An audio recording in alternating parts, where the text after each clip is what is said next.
Hello students, welcome in today's video part 2 of our lesson, that is ratio, proportion and percentage. Okay तो first part में हमने ratio को पढ़ा था और समझा था कि रेशियो क्या होता है और कैसे हम इससे रिलेटेड प्रॉब्लम्स को सॉल्व कर सकते हैं. ठीक है, आज हम लोग सेकेंड पार्ट में ये सेकेंड टॉपिक है हमारा प्रोपोर्शन, इसको पढ़ेंगे और जानेंगे प्रोपोर्शन होता क्या है और ये कैसे हेल्पफुल है, कैसे हम इनके प्रॉब्लम्स को सॉल्व कर सकते हैं. ठीक है, तो शुरू करते हैं हम लोग.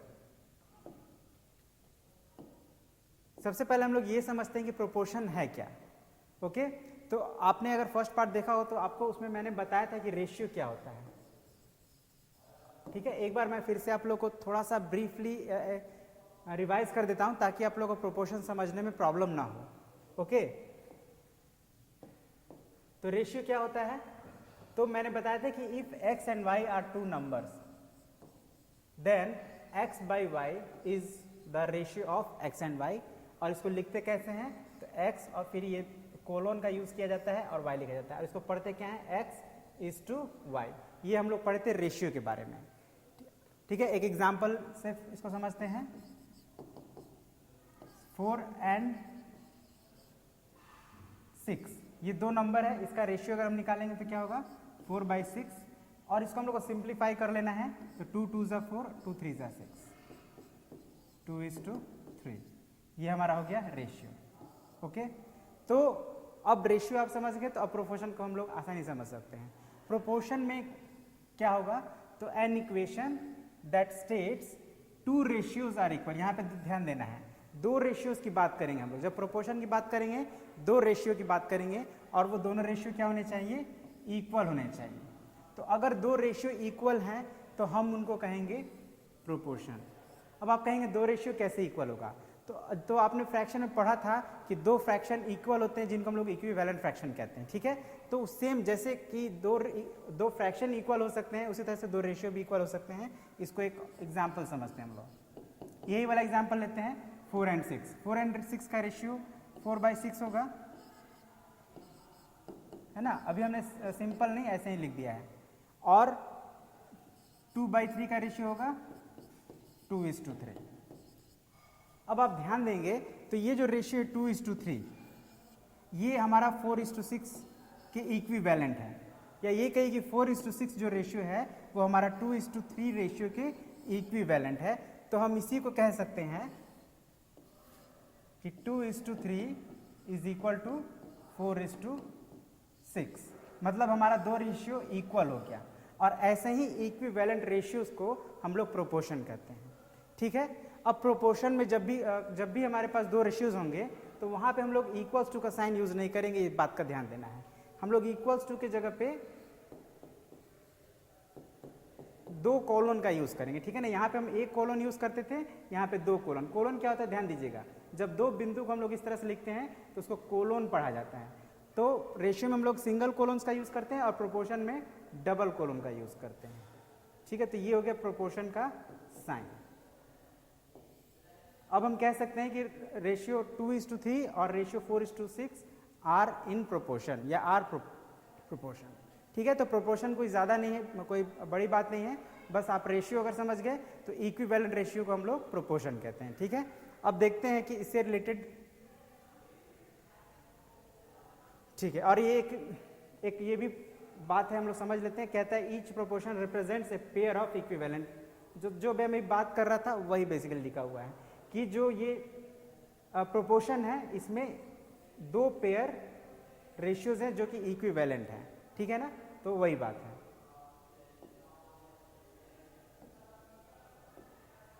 अब मीन्स एंड एक्सट्रीम्स क्या होता है, तो मीन्स एंड एक्सट्रीम को समझने के लिए हम लोग एक प्रोपोर्शन को लिखते हैं यहाँ बोर्ड पे.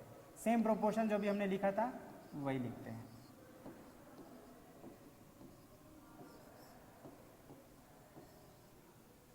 ठीक है, तो ये एक प्रोपोर्शन है. यहाँ पे दो रेशियोज यूज हुए हैं 2:3 और 4:6, है ना. दो इक्विवेलेंट रेशियो हैं हमारे पास. अब इसमें हम लोग को ध्यान देंगे तो यहाँ पे 4 नंबर यूज हुए हैं. इन 4 नंबर्स को ही हम लोग, इन 4 नंबर्स में ही कोई हमारा मीन्स होगा और कोई हमारा एक्सट्रीम्स होगा. अब कौन मीन होगा और कौन एक्सट्रीम होगा इसको समझ लेते हैं. तो देखिए नाम से ही समझ में आ रहा है एक्सट्रीम्स और मीन्स, नाम से समझ, मीन्स जो होता है बेसिकली मिडिल वैल्यू को मीन्स कहा जाता है, ठीक है ना। तो यहाँ पे मिडिल में कौन कौन है हमारा, 3 है और 4 है। ओके, अब हम इन चारों नंबर्स की बात करेंगे, अब सेपरेट सेपरेट नहीं, जैसे ये 2:3 अलग रेशियो हो गया, 4:6 अलग रेशियो हो गया।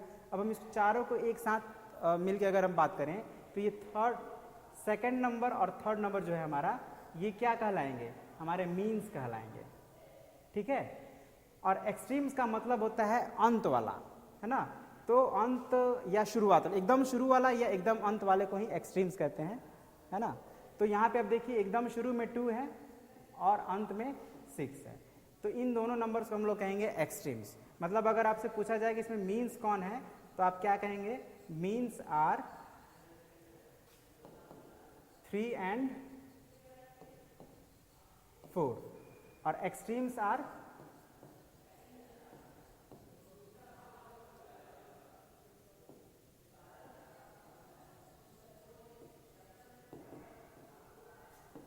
2 and 6।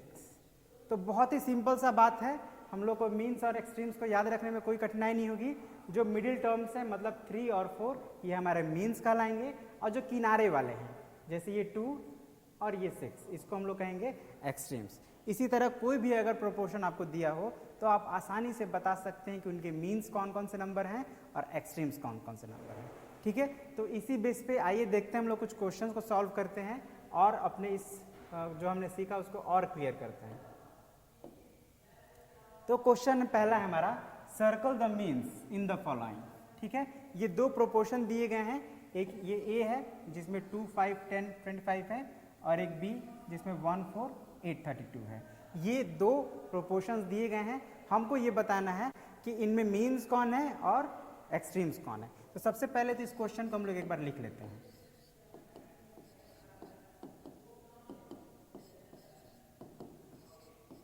अब हम लोग को बताना है इसमें मीन्स कौन है, बताना नहीं है, सॉरी, सर्कल लिखा हुआ है, सर्कल तो सर्कल ही कर देते हैं।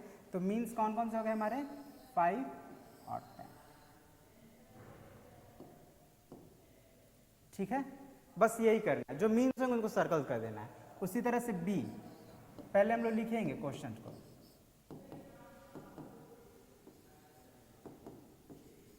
और इसमें मीन्स कौन होगा, तो 4 होगा और 8 होगा। ये हो गए हमारे means of this given proportion, ठीक है। आपके बुक में हो सकता है और भी कुछ दिए गए हैं क्वेश्चन, आप उनको आसानी से कर लेंगे, ओके। तो अब हम देखते हैं नेक्स्ट क्वेश्चन। अब ये भी एकदम एग्जैक्टली वही है, बट यहाँ पे हम लोग को एक्सट्रीम्स को सर्कल करना था। यहाँ पे हम एक्सट्रीम्स को सर्कल करेंगे, इसके पहले वाले क्वेश्चन में मीन्स को सर्कल किए, तो एग्जाम वैसे ही बनाएंगे। पहले लिख लेंगे जो गिवन प्रोपोर्शन है,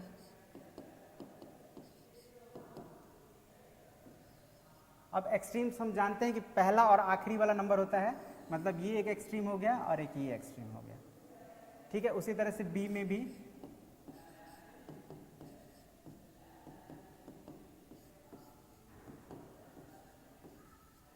तो ये पहला और ये आखिरी, ये हो गया एक्सट्रीम, सर्कल कर देना है बस, और कुछ नहीं करना है।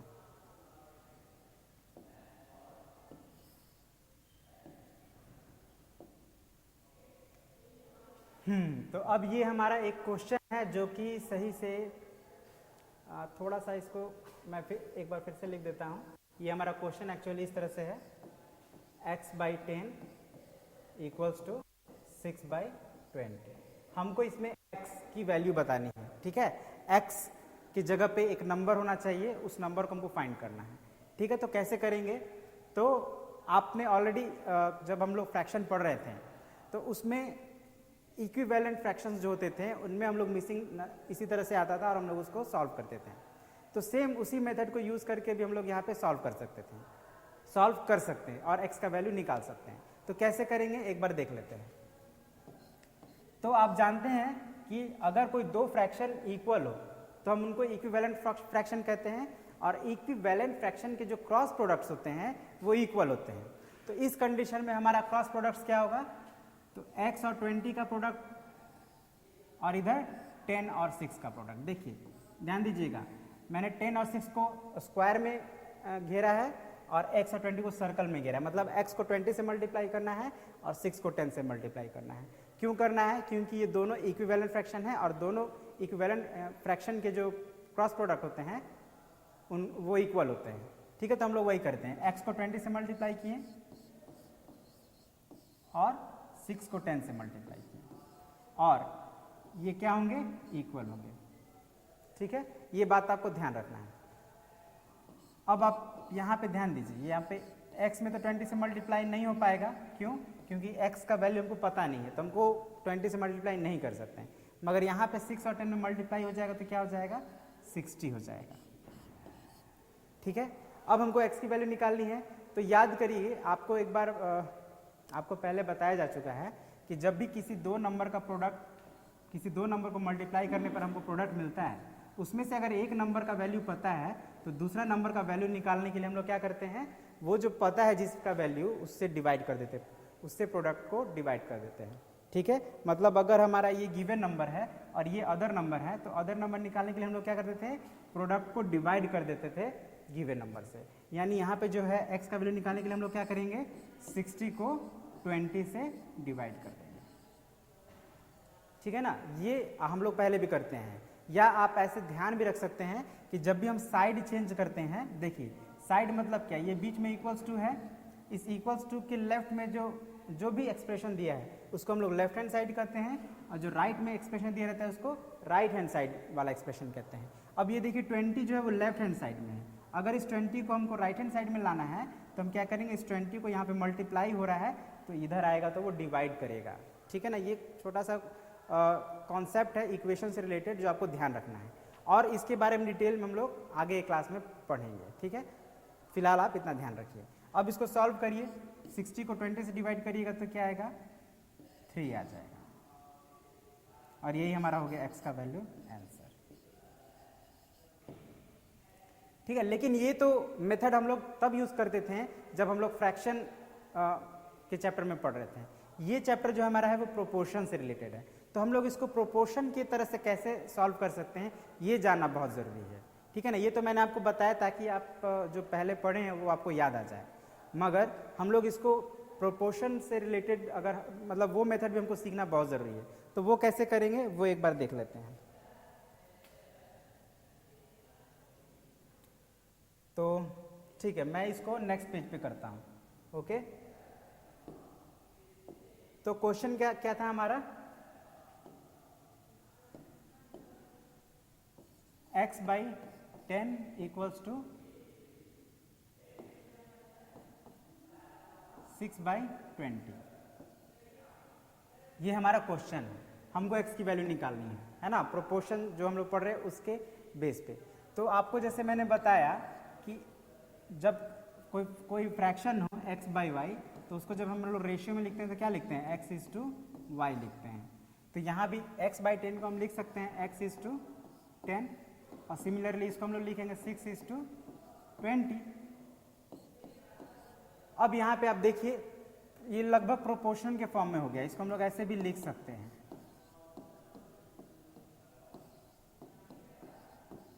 तो ये प्रोपोर्शन में हो गए, ये चारों नंबर जो है प्रोपोर्शनल हो गए, प्रोपोर्शन में आ गए। तो इस कंडीशन में आपको पता है कि ये जो है हमारा सर्कल है, सॉरी मीन्स है, और ये जो है लास्ट वाले और फर्स्ट वाले ये एक्सट्रीम्स हैं। तो एक बात आपको ध्यान रखिएगा कि जब भी हम प्रोडक्ट निकालेंगे मीन्स का,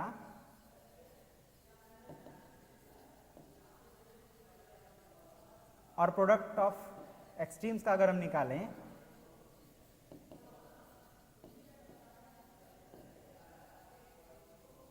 तो ये हमेशा ही इक्वल आएंगे। ठीक है ना, मतलब अगर कोई 4 नंबर प्रोपोर्शन में हो, कोई भी 4 नंबर प्रोपोर्शन में हो, तो उनके मीन्स को का प्रोडक्ट निकालें या एक्सट्रीम का प्रोडक्ट निकालें, दोनों हमेशा इक्वल ही आते हैं। ठीक है ना, तो ये बात आपको ध्यान रखना है, ये बहुत ही इंपॉर्टेंट एक तरह से फॉर्मूला है, समझ लीजिए। इसी बेस पे हम लोग मिसिंग वैल्यूज का आसानी से वैल्यू फाइंड कर सकते हैं। तो यहाँ पे आप देखिए ये दोनों क्या हैं, मीन्स हैं, और ये दोनों एक्सट्रीम्स हैं। तो हम लोग क्या करेंगे, इस फॉर्मूला के अकॉर्डिंग एक्सट्रीम्स का प्रोडक्ट निकालेंगे और मीन्स का प्रोडक्ट निकालेंगे। तो अभी हम लोग क्या करते हैं, पहले एक्सट्रीम्स प्रोडक्ट निकालते हैं एक्सट्रीम्स का। तो प्रोडक्ट निकालने के लिए हम लोग क्या करेंगे, मल्टीप्लाई करेंगे, मतलब x into 20।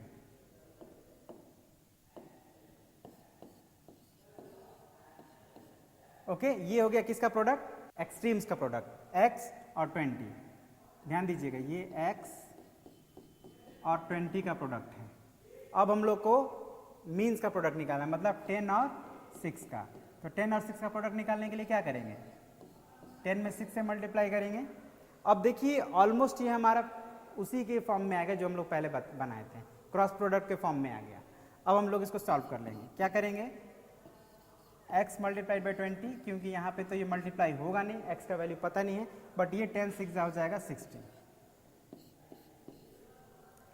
x is equal to 60 by 20। अब 60 में जब हम 20 से डिवाइड करेंगे तो क्या आ जाएगा? 3। मतलब x की वैल्यू क्या हो गई? 3। This is our answer. ठीक है। अब आप कहेंगे कि सर वो तो पहले वाला ही अच्छा था, उसमें यहाँ पे हमने ऑलमोस्ट 5 स्टेप्स यूज़ किए हैं और यहाँ पे ओनली 4 स्टेप्स में ये कंप्लीट हो गया।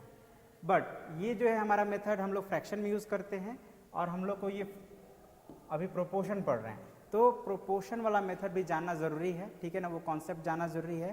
तो प्रोपोर्शन वाला कॉन्सेप्ट आपका क्लियर हो, उसके लिए आपको थोड़ा प्रैक्टिस वर्क करना भी ज़रूरी है। तो प्रैक्टिस करने के लिए आप लोग क्या करेंगे कि जब भी इस तरह का क्वेश्चन है तो आप उसको प्रोपोर्शन में कन्वर्ट करके ही उसका वैल्यू फाइंड करें, ताकि आपको ये जो फॉर्मूला है या इससे रिलेटेड मतलब एक प्रॉपर आपका प्रैक्टिस हो जाए।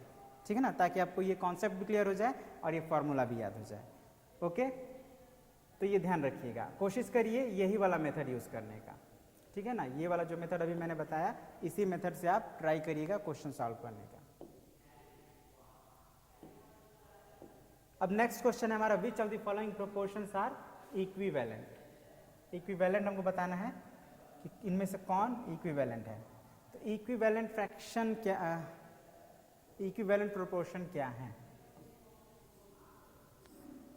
प्रोपोर्शन इक्विवेलेंट है कि नहीं ये हमको पता करना है। तो सबसे पहले तो हम लोग क्वेश्चन लिख लेते हैं।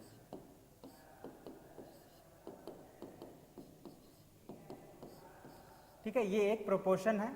ठीक है ना, दो रेशियोज दिए गए हैं, लेकिन ये प्रोपोर्शन है कि नहीं अभी हम लोग को ये चेक करके बताना है। तो आप इस बात का ध्यान रखिएगा, एक बार मैं फिर से बता देता हूँ सेम वही वाला, कि अगर कोई भी प्रोपोर्शन हो लाइक 2:3, 4:6, ये मैंने लिख दिया प्रोपोर्शन के फॉर्म में, लेकिन मैं सिर्फ लिख देने से हम ये नहीं कह सकते कि वो प्रोपोर्शन है कि नहीं, है ना। उसके लिए हमको चेक करना पड़ेगा। कैसे चेक करेंगे? तो हम प्रोडक्ट फाइंड करेंगे किसका? एक्सट्रीम्स का और मीन्स का। ठीक है, जैसे यहाँ पे इस कंडीशन में 2 और 6 का प्रोडक्ट फाइंड करेंगे, तो 2 मल्टीप्लाइड बाई 6 क्या हो गया? 12। और 3 और 4 का प्रोडक्ट फाइंड करेंगे, ये भी क्या हो गया? 12। तो आप क्या देख रहे हैं यहाँ पे कि 2 multiplied by 6 is equal to 3 multiplied by 4 आ रहा है। ठीक है ना, दोनों ही का प्रोडक्ट 12 आ रहा है, इट मीन्स दोनों बराबर है। और आप जानते हैं 2 और 6 क्या है इस कंडीशन में? तो प्रोडक्ट ऑफ एक्सट्रीम्स है।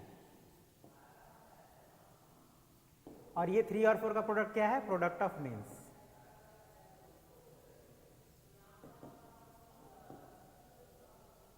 मतलब ये कि इस कंडीशन में प्रोडक्ट ऑफ एक्सट्रीम्स और प्रोडक्ट ऑफ मीन्स इक्वल है।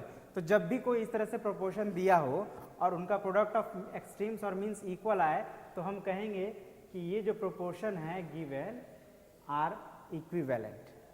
ठीक है ना, क्या कहेंगे हम इनको? कहेंगे आर इक्विवेलेंट। तो सेम अब हम यहां भी वही करेंगे। जो क्वेश्चन है हमारा, एक प्रोपोर्शन यहाँ पे दिया हुआ है, हम क्या करेंगे कि सबसे पहले प्रोडक्ट ऑफ मीन्स फाइंड करेंगे सॉल्यूशन में।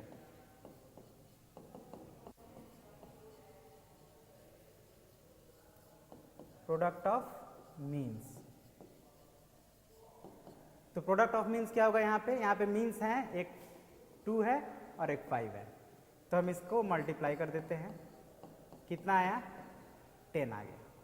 ठीक है, अब हम क्या करेंगे? प्रोडक्ट ऑफ एक्सट्रीम्स फाइंड करेंगे। तो प्रोडक्ट ऑफ एक्सट्रीम्स में क्या होगा हमारा? 1 और 10 का प्रोडक्ट, यही ना। चलिए पहले इसको लिख लेते हैं।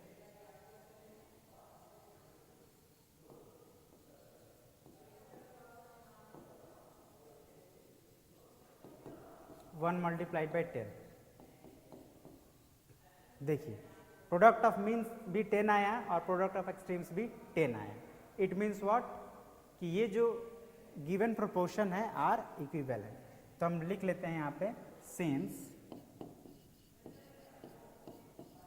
प्रोडक्ट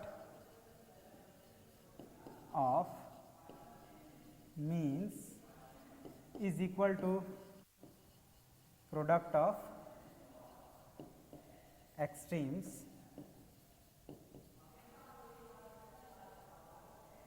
therefore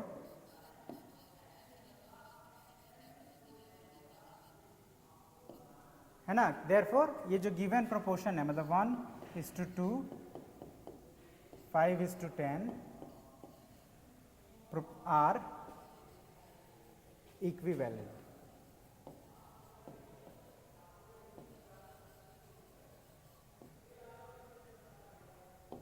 ठीक है, मतलब करेंगे क्या, तो प्रोडक्ट ऑफ मीन्स निकालेंगे, प्रोडक्ट ऑफ एक्सट्रीम्स निकालेंगे, और अगर ये इक्वल आते हैं तो हमको ये लिखना भी है। ठीक है ना, क्योंकि जब भी हम बता रहे हैं अपना आंसर दे रहे हो तो उसका रीजन बताना पड़ेगा क्यों है ये प्रोपोर्शन इक्विवेलेंट है तो क्यों है, क्योंकि इनके product of means product of extremes equal है, तो ये रीजन को भी लिखना जरूरी होता है। ठीक है, अब यहाँ पे बी नंबर, इसको भी मैं आपको बता रहा हूँ क्योंकि ये हो सकता है कि इक्विवेलेंट ना हो, है ना, और थोड़ा सा कंफ्यूजन हो जाता है कई बार कि जब ना हो तो क्या करें। तो उस कंडीशन को भी समझ लेते हैं कि अगर इक्विवेलेंट नहीं होगा तो क्या करेंगे, कैसे लिखेंगे उसका आंसर। तो पहले क्वेश्चन लिख लेते हैं, क्या है हमारा क्वेश्चन, 15, 25, 20, 25।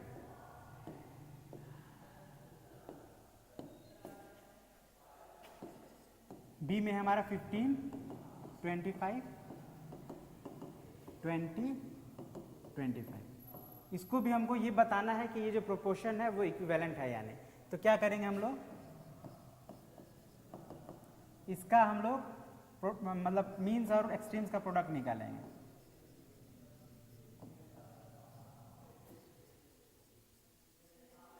तो प्रोडक्ट ऑफ मीन्स क्या होगा यहाँ पे, देखिए यहाँ पे मीन्स में है 25 और 20, यही ना है, जो बीच के दो नंबर होते हैं वो मीन्स होते हैं। तो 25 मल्टीप्लाइड बाई 20 अगर आप करते हैं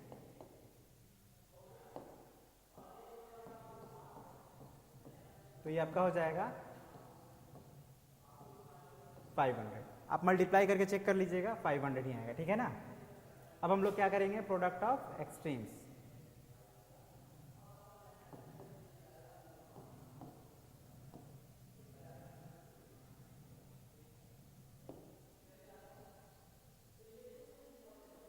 तो एक्सट्रीम्स में हमारा 15 और 25 है, तो 15 को 25 से मल्टीप्लाई कर लेते हैं। तो इसको जब आप मल्टीप्लाई करेंगे तो कितना होगा, ये 375। ठीक है, तो आप देख रहे हैं कि प्रोडक्ट ऑफ मीन्स आ रहा है 500 और प्रोडक्ट ऑफ एक्सट्रीम्स आ रहा है 365, मतलब इक्वल नहीं है। तो हम इसको कह सकते हैं कि ये इक्विवेलेंट नहीं है, बस इसी बात को लिख देना है। क्या करेंगे हम लोग, कैसे लिखेंगे, सिंस प्रोडक्ट ऑफ मीन्स, देखिए अब यहाँ पे इक्वल नहीं है तो हम क्या करेंगे, इक्वल्स का साइन देकर उसको एक लाइन खींच देंगे, काट देंगे मतलब। ठीक है ना, इसका मतलब होगा नॉट इक्वल टू, इसको पढ़ेंगे not equal to product of extremes. तो अब जब इक्वल ही नहीं है तो फिर हम क्या कहेंगे कि जो गिवन प्रोपोर्शन है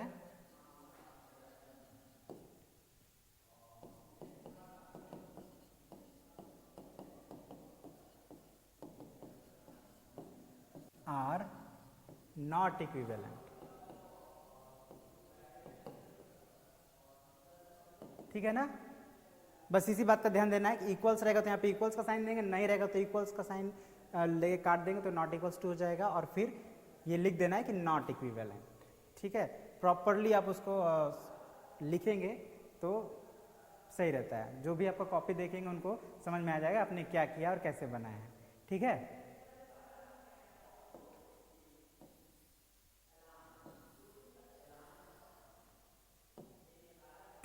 अब question number 5, find the missing numeral. In the following. ठीक है, यहाँ पे हम लोग को मिसिंग न्यूमेरल फाइंड करना है। तो आप देखिए यहाँ पे हमको चेक नहीं करना है कि ये प्रोपोर्शन इक्विवेलेंट है या नहीं।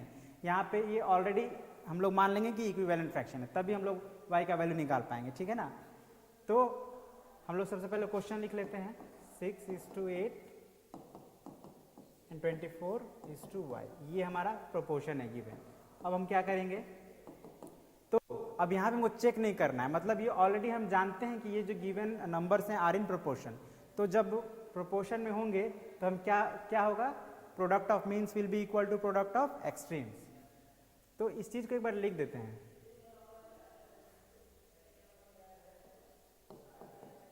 Since 6, 8, 24y are in proportion, therefore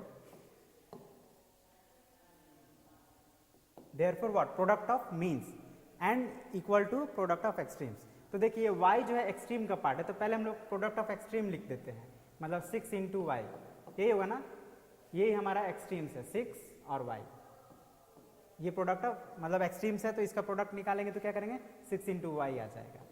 और मीन्स में क्या होगा, तो 8 होगा और 24 होगा, तो हम नीचे लिख देते हैं 8 × 24। ऑलराइट, अब हमको बस y का वैल्यू निकाल लेना है। अब आप यहाँ पे मल्टीप्लाई भी कर सकते हैं इसको, या नहीं भी करेंगे तो कोई दिक्कत नहीं होगा आपको। आपको क्या करना है कि जैसे मैंने बताया था कि जब भी इक्वेशन इस तरह का हो, बीच में इक्वल्स टू का साइन हो, और किसी एक नंबर को अगर हमको राइट हैंड साइड में भेजना हो तो वो डिवाइड कर देगा, वो जो राइट हैंड साइड में जो भी है उसको डिवाइड कर देगा वो। तो राइट हैंड साइड में यहाँ पे क्या है, 8 × 24 है। ठीक है, यानी इसके प्रोडक्ट को 6 डिवाइड करेगा, तो डिवाइड करता है तो उसके लिए हम लोग ये लाइन का यूज़ करते हैं, लाइन के नीचे उसको लिख देंगे बस सिंपली। ठीक है ना, इट मीन्स व्हाट कि 8 × 24 इज बीइंग डिवाइडेड बाय 6। ठीक है, अब हम लोग इसको थोड़ा कटा भी सकते हैं। ठीक है, तो आप देखिए 6 से 4 टाइम्स में कट जाएगा। हम लोग इस तरह के प्रॉब्लम्स जब फ्रैक्शंस बना रहे थे तो वहाँ पे इस तरह का सॉल्व किए थे, तो आपको ध्यान होगा और इसी तरह से कटा कर सॉल्व कर लेंगे। तो जब आपने इसको सॉल्व किया तो y की वैल्यू क्या आ गई, तो यहाँ पे तो अब नीचे कुछ भी नहीं तो 1 है, ऊपर 8 4 32 हो गया, और नीचे 1 है तो उसको हम नहीं लिखते हैं, उसको लिखने की जरूरत नहीं है। मतलब हमारा आंसर क्या आ गया, y की वैल्यू आ गई 32। This is our answer. Similarly ये जो b है ये आप खुद बनाएंगे। ठीक है ना, ये मैं आपके लिए छोड़ रहा हूं, सॉल्व योरसेल्फ। और भी इसके अलावा कुछ क्वेश्चन होंगे आपके बुक में, तो उनको भी आप सॉल्व कर लेंगे। ठीक है,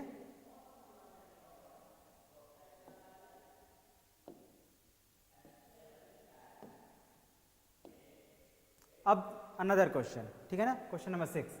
अब ये एक वर्ड प्रॉब्लम है, तो इसको पहले हम लोग समझते हैं कि इसमें प्रॉब्लम क्या है और उसको हम लोग सॉल्व कैसे करेंगे।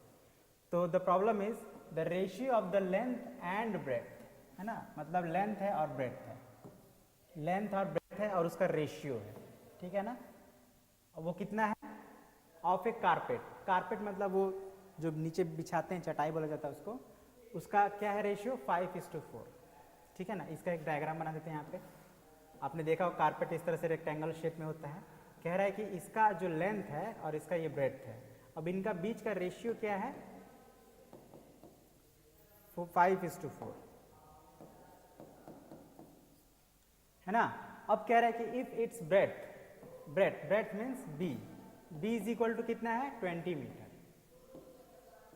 20 मीटर है, तो हमको l की वैल्यू फाइंड करनी है। ठीक है ना, देख लीजिए ध्यान से, ये हमारा एक कारपेट जैसा है, ठीक ना, जिसका ये लेंथ है, ये ब्रेड्थ है, और इसका रेशियो है l/b इज इक्वल टू 5:4, है ना, जिसमें b की वैल्यू है 20, तो हमको l की वैल्यू निकालनी है। तो ध्यान दीजिएगा, सबसे पहले तो हम लोग लिख लेते हैं, जब सॉल्यूशन बनाएंगे तो जो डेटा है वो लिख लेंगे, गिवन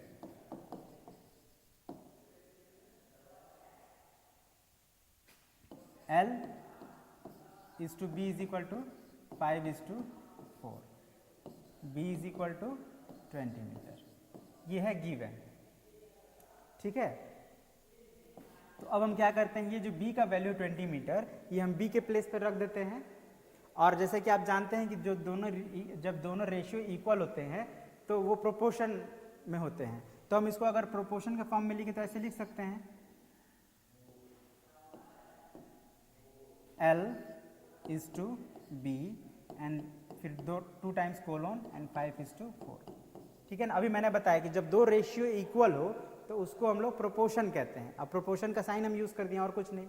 अब यहाँ पे हमको L की वैल्यू तो नहीं पता है, तो L को हम लोग L ही लिखते हैं, और B की वैल्यू पता है 20 मीटर, तो इसके प्लेस पे 20 लिख देते हैं। ठीक है, और 5:4 हो गया। अब आप ध्यान दीजिए, एकदम प्रोपोर्शन का जो हम लोग पढ़ रहे थे उसी फॉर्म में हो गया है, यानी यहाँ भी मीन्स है और एक्सट्रीम्स हैं। तो हम लोग क्या करेंगे, जैसे अभी मिसिंग वैल्यू यहाँ पे निकाले थे, देखिए आप, देखिए इसी फॉर्म में हो गया वो। तो अब हम लोग जैसे यहाँ पे y का वैल्यू निकाले थे, ठीक उसी तरह से यहाँ पे हम लोग l का वैल्यू निकाल सकते हैं। करना क्या है हम लोग को, तो l multiplied by 4 is equal to 20 multiplied by 5, यही होगा, क्योंकि l और 4 एक्सट्रीम है और 20 और 5 मीन्स हैं। तो product of extremes is equal to product of means. अब बार बार लिखने की जरूरत नहीं है, अब सिंपली l की वैल्यू निकालनी है, तो क्या करेंगे, l is equal to 20 multiplied by 5 by 4। अब इसको सॉल्व कर लेंगे तो ये 4 5 टाइम्स में कट जाएगा, यहाँ पे नीचे कुछ नहीं तो 1 है, और 5 5 से 25 हो गया, और नीचे 1 है तो उसको लिखने की जरूरत नहीं है, तो ये हो गया हमारा आंसर 25 मीटर। ठीक है ना, मतलब जो लेंथ होगी इसकी, जो हमने को लेंथ फाइंड करनी थी, उसकी वैल्यू क्या आएगी, 25 मीटर। ठीक है, आई होप आपको समझ में आ गया होगा। हमने किया क्या है, तो लेंथ और ब्रेथ को रेशियो इक्वल कर दिए हैं, b की वैल्यू पता है तो उसको हम रख दिए, और फिर l का वैल्यू निकाले, जैसे हम लोग पहले के प्रॉब्लम्स में सॉल्व किए थे। तो l जो निकलेगा वही हमारा हो जाएगा लेंथ ऑफ द कारपेट। और इसी बात को हम लोग यहाँ पे लिख सकते हैं, स्पेस नहीं है तो मैं यहाँ पे लिख दे रहा हूँ, क्या लिख देंगे, thus length is equal to, या length of the carpet is equal to 25 metre. ठीक है, लिख देंगे, अच्छा है, नहीं लिखेंगे तो भी कोई दिक्कत नहीं है। अब इसके बाद एक और क्वेश्चन है, क्वेश्चन नंबर 7। ये बहुत ही सिंपल है और इसको आप खुद बनाए तो ज़्यादा अच्छा होगा, क्योंकि देखिए बहुत सिंपल है, कह रहे 25 बॉयज़ हैं एंड 72 गर्ल्स हैं। ठीक है ना, एक स्कूल है जिसमें सिर्फ 24 बॉयज़ हैं और 72 गर्ल्स है। हमको क्या करना है, रेशियो फाइंड करना है। रेशियो फाइंड किसका करना है, girls to that of boys. अब ध्यान देना, यहाँ पे गर्ल्स पहले है, बॉयज़ बाद में है, तो गर्ल्स का नंबर को पहले लिखेंगे, बॉयज़ के नंबर को बाद में लिखेंगे। ठीक है, तो ये क्वेश्चन बेसिकली जो हमने प्रीवियस पार्ट में पढ़ा था एकदम कंप्लीटली उसी से रिलेटेड है, तो ये मैं आप लोग के लिए छोड़ दे रहा हूँ। बस आपको ध्यान देना है कि ये देखिए क्वेश्चन में पहले बॉयज़ हैं और गर्ल्स हैं, गर्ल्स बाद में, लेकिन हमको जब रेशियो निकालना है तो पहले हम लोग गर्ल्स करेंगे और बाद में बॉयज़, मतलब पहले गर्ल्स वाला नंबर लिखेंगे फिर बॉयज़ वाला नंबर, और उसको सॉल्व करके जो आएगा वही हो जाएगा रिक्वायर्ड रेशियो, जो मतलब रेशियो हम लोग को चाहिए। ठीक है, तो ये आप खुद बनाइए, है ना, बहुत सिंपल है, इसको आप खुद बना सकते हैं। और इसी के साथ हमारा जो एक्सरसाइज है या ये जो हमारा टॉपिक है वो ख़त्म हो जाता है। उससे रिलेटेड क्वेश्चंस जो हमको बनाना था वो हमने बना दिया, और जो बच गया क्वेश्चन है वो आप लोग बना लीजिएगा। ठीक है, जैसे मैंने बताया है एकदम वैसे ही बनेगा, बड़े आसान से। ओके, तो आज के लिए इतना ही, थैंक यू वेरी मच।